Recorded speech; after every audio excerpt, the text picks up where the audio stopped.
আসসালামু আলাইকুম ওয়া রাহমাতুল্লাহ। আলহামদুলিল্লাহ ওয়াসসালাতু ওয়াসসালামু আলা রাসূলিল্লাহ। আম্মা বা'দু ফাআউযু বিল্লাহি মিনাশ শাইতানির রাজীম। বিসমিল্লাহির রহমানির রহিম। ওয়া মা আরসালনাকা ইল্লা রাহমাতাল লিল আলামিন। সূরা আম্বিয়ার 107 নম্বর আয়াত। আর আমি তো আপনাকে বিশ্ববাসীর জন্য রহমত হিসাবে প্রেরণ করেছি। এক নজরে হুজুর সাল্লাল্লাহু আলাইহি ওয়াসাল্লামের জীবনীর দ্বিতীয় পর্ব, মক্কি জীবনের 13 বছর। এই দ্বিতীয় পর্বে আপনাদেরকে স্বাগত। ওহীর শুরু 17 রমজান। তখন হুজুর সাল্লাল্লাহু আলাইহি ওয়াসাল্লামের বয়স চন্দ্র মাস হিসাবে 40 বছর 6 মাস 8 দিন, আর সূর্য হিসাবে 39 বছর 3 মাস 12 দিন। হুজুর সাল্লাল্লাহু আলাইহি ওয়াসাল্লামের উপর সর্বপ্রথম যে আয়াত নাজিল হয়, ইকরা বিসমি রাব্বিকাল্লাযী খালাক, পড়ো তোমার প্রভুর নামে যিনি তোমাকে সৃষ্টি করেছেন। এই ওহীর সংবাদ হুজুর সাল্লাল্লাহু আলাইহি ওয়াসাল্লাম যখন হযরত খাদিজা রাদিয়াল্লাহু তাআলা আনহাকে দিলেন, তখন তিনি ওয়ারাকা ইবনে নওফলের নিকট নিয়ে গেলেন এবং তিনি তাকে সান্ত্বনা দিলেন। বহুদিন ওহী বন্ধ থাকার কারণে তিনি ব্যথিত হন। এরপর ইয়া আইয়ুহাল মুদ্দাসসির আয়াতটি নাযিল হয়। কল্যাণ গ্রহণ করার মানসিকতা আছে এমন লোকদেরকে দাওয়াত দিলে খাদিজা বিনতে খুয়াইলিদ, আলী ইবনে আবু তালেব, যায়েদ ইবনে হারেসা, আবু বকর রাদিয়াল্লাহু সহ অনেকেই ইসলাম গ্রহণ করেন।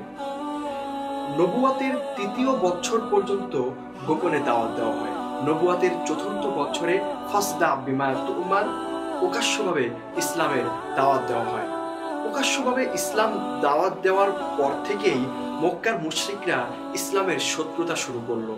তারা প্রত্যেক গোত্রের নিকট সংবাদ পাঠালো যে যারা যারা ইসলাম গ্রহণ করেছে তাদের যেন শাস্তি দেওয়া হয়, এবং হযরত আবু তালেবের নিকট প্রতিনিধি দল পাঠিয়ে সতর্ক করা হলো।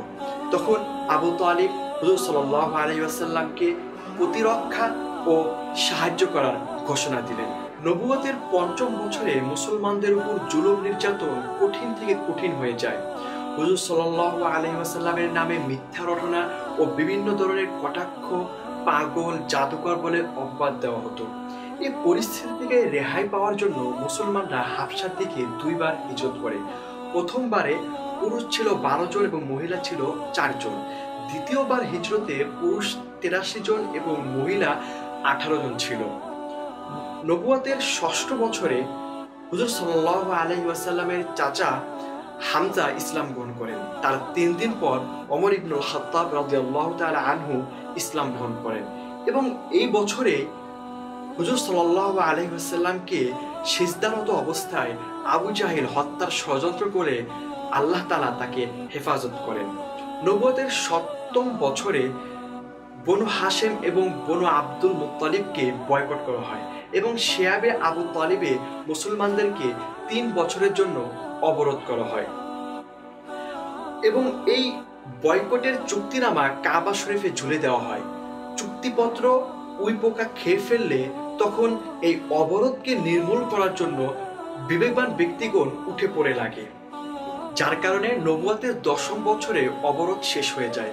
অবরোধ শেষ হবার পরেই হুজুর সাল্লাল্লাহু আলাইহি ওয়াসাল্লামের চাচা আবু তালিব ইন্তেকাল করেন। এর কিছুদিন পরেই হযরত খাদিজা রাদিয়াল্লাহু তাআলা আনহা ইন্তেকাল করেন। এই কারণে এই বছরকে আমুল হুজুন বা পেরেশানির বছর বলা হয়।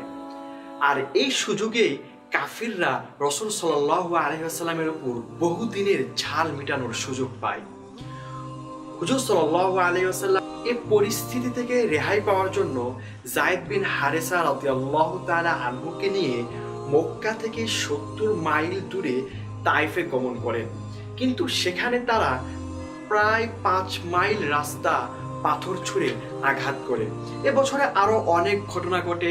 নসিবাইন এলাকায় জিনরা রাসূল সাল্লাল্লাহু আলাইহি ওয়াসাল্লামের পাশ দিয়ে অতিক্রম করার সময় কোরআন শরীফ শুনে তারা ইসলাম গ্রহণ করে।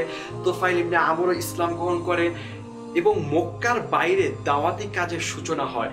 এছাড়াও এ বছরে ইসরা ও মেরাজ সংঘটিত হয়, যে সময় দিন রাতে 5 ওয়াক্ত নামাজ পড়ার বাধ্যতামূলক করা হয়। নবুয়তের 11তম বছরে হুজুর সাল্লাল্লাহু আলাইহি ওয়াসাল্লাম হযরত আয়েশা রাদিয়াল্লাহু তাআলা আনহাকে বিবাহ করেন। তবে তাদের বাসর হিজরতের প্রথম বছরে হয়। হুজুর সাল্লাল্লাহু আলাইহি ওয়াসাল্লাম হজের মৌসুমে বিভিন্ন গোত্রের মাঝে ইসলামের দাওয়াত দিলে খাজরাজ গোত্রের 6 জন লোক ইসলাম গ্রহণ করেন। নবুয়তের 12তম বছরে প্রথম বায়াতে আকাবা অনুষ্ঠিত হয়। তাতে মদিনার 12 জন পুরুষ উপস্থিত ছিল। এই সময় মুসআব ইবনে উমাইরকে কোরআন ও ইসলাম শেখানোর জন্য মদিনায় প্রেরণ করেন। নবুয়তের 13তম বছরে দ্বিতীয় বায়াতে আকাবা অনুষ্ঠিত হয়। তাতে 73 জন পুরুষ ও 2 জন মহিলা উপস্থিত ছিলেন। যখন হুজুর সাল্লাল্লাহু আলাইহি ওয়াসাল্লাম মদিনাকে অনুকূল মনে করলেন, তখন সাহাবায়ে কেরামকে হিজরতের অনুমতি দিলেন এবং তিনি আল্লাহ তাআলার পক্ষ থেকে অনুমতির অপেক্ষায় রইলেন। মুসলিম শরীফের 2355 নম্বর হাদিস, হুজুর সাল্লাল্লাহু আলাইহি ওয়াসাল্লাম বলেন, আমার অনেকগুলো নাম আছে। আমি মুহাম্মদ, আহমদ, আমি মাহি। সকল কুফরি শক্তিকে আল্লাহ তাআলা মিটিয়ে দিবেন। আমি হাসির, সকল মানুষকে আমার পদতলে জমা করা হবে। আমি আকিব, আমার পরে কোনো নবী আসবে না। আমি ওই ব্যক্তি যাকে আল্লাহ তাআলা দয়াদ্র ও স্নেহশীল বলে ডেকেছেন। মুসলিম শরীফের 523 নম্বর হাদিস, হুজুর সাল্লাল্লাহু আলাইহি ওয়াসাল্লাম বলেন যে সকল নবী রাসূল গণের উপর আমার শ্রেষ্ঠত্ব 6 কারণে। 1 নাম্বার, আমাকে জাওয়ামিউল কালাম অর্থাৎ অল্প কথায় অনেক বেশি মর্ম দেওয়া হয়েছে। 2, শত্রুদের মনে আমার ভীতি দিয়ে আমাকে সাহায্য করা হয়েছে। 3, আমার জন্য গরিমতের মাল বা যুদ্ধলব্ধ সম্পদ হালাল করা হয়েছে। 4, যে সমস্ত জমিনকে পবিত্র করে মসজিদ বানানোর উপযোগী করে দেওয়া হয়েছে। 5, যে আমাকে সমস্ত সৃষ্টিজীবের নিকট প্রেরণ করা হয়েছে।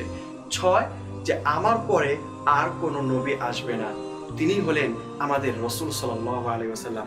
তাই আসুন না আমরা তার আদর্শ গ্রহণ করি, আমরা তার সিরাত জীবনী বেশি বেশি করে পড়ি এবং আমরা সকলের মাঝে এই আদর্শকে ছড়িয়ে দিই সাল্লাল্লাহু আলাইহি ওয়াসাল্লাম।